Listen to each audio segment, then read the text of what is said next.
Plastic বটলৰ ৰছী বনাইছোঁ।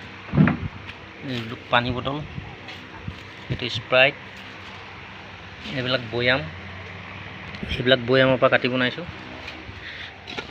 এইটো বৈয়াম কাটিছোঁ, বৈয়ামৰ পৰা এইটো বনাইছোঁ। এইবিলাক আপোনাৰ জিকা ভোলৰ হেণ্ডালি দিব পৰা যায়, ভাত কেৰেলা দি। তাৰপৰা এইটো বটলৰ পৰা ঝাৰু, এইবিলাক নাৰিকল ঝাৰু,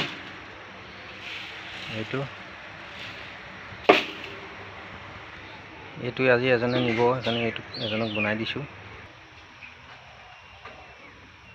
আৰু এটা আছে, এইটো হ'ল নাৰিকলৰ পাত গুচোৱা। নাৰিকলৰ পাতটো এইফালে ভৰাই দিলে এইফালে ওলাব তলেদি। এখন ব্লেড আছে আৰু এই কলমতো কাটিব পাৰে। এইফালে ঠাৰিটো ভৰাই এইফালে টানি দিলে সেইটো হৈ যায়। কাৰোবাক লাগিলে ক'ব, বনাই দিম।